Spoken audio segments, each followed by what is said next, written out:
జైల్లో ఉండి గెలిచి ఆ తర్వాత ఎమ్మెల్యే 3.5 సంవత్సరాల పాటే ఎమ్మెల్యేగా ఉండి చనిపోయిన ఆయన 35 సంవత్సరాల తర్వాత కూడా ఇవాళ ఆంధ్ర రాష్ట్ర 2 రాష్ట్రాల్లో ఉన్న తెలుగు ప్రజానీకానికి చుట్టూడుకుంటానికి కారణాలు ఖచ్చితంగా చెప్తుంటారు.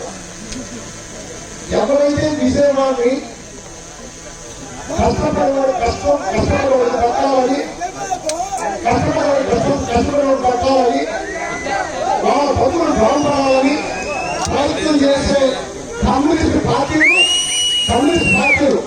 బ్రోకర్ హౌస్ మక్కాలు వ్యాపారంలోకి వెళ్ళి ఆటో డ్రైవర్ సంఘం పట్టించుకోకపోతే, రిక్షా కార్మికుల సంఘం పట్టించుకోకపోతే నేను ఉన్నాను నీకు అండగా అని చెప్పి వంగరెడ్డి మోహన్ రంగా గారు ఆ వాళ్ళ ఎదురు మద్దతు పెట్టి వాళ్ళ భవిష్యత్తు నిలబడటం మూలంగా ఇవాళ ఆంధ్ర రాష్ట్రంలో ఈ ప్రజా ఆందోళన కారణం. ఆయన సూపర్ స్టార్ కాదు, మెగా స్టార్ కాదు, కానీ 50 మంది జనం ఆయన నమ్ముడుగారు కారణం ప్రజాసేవ ఆయన నిలబడతారు. ఒక మాటతో నాకు పరిచయం గారితో కానీ చెప్పగలిగితే ఇవాళ సంక్షేమ పథకాలు చదువుకి ప్రభుత్వాలు చాలా చేస్తాయి.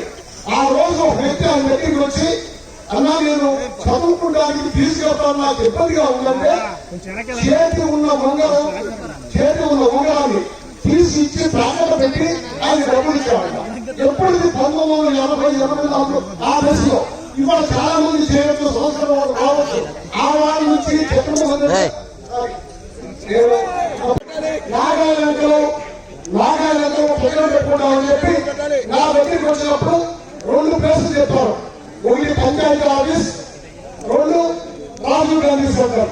నేను ఒకే మాట చెప్పా, వంగవీటి మోహన్ రంగా గారి ఎక్కడ ఉందంటే పంచాయతీ ఆఫీస్ ఉందని చెప్పుకోవాలా, లేకపోతే రాజీవ్ గాంధీ గారి కూడా చెప్పుకోవాలా.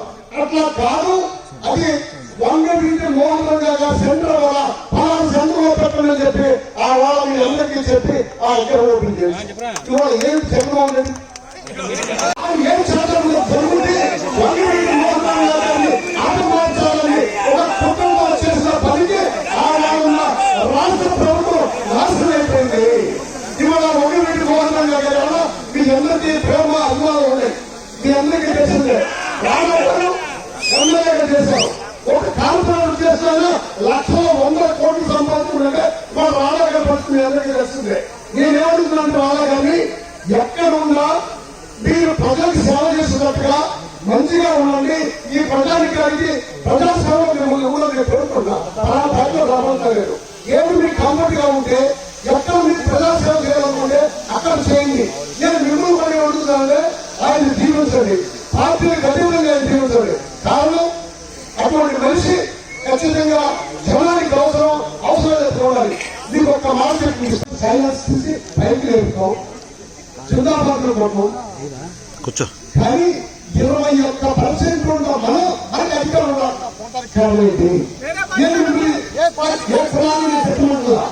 అటువంటి ఆలోచన 3% ఉన్న ఆలోచన మన మధ్యలో మనకి ఎందుకు రాదు? మన బీసీని ఎస్సీని ఎందుకు కలుపుకోలేవు?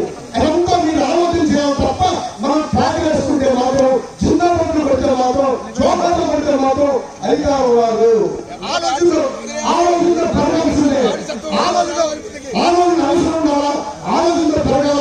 మిమ్మల్ని అందరినీ విద్యుత్ ఆలోచన కోరుకుంటూ సెలవు తీసుకున్నాం. సమస్య లేని ఇల్లు ఉండదు, పరిష్కారం లేని సమస్య ఉండదు. బంధాలు గొప్పవి, బాధలు చిన్నవి.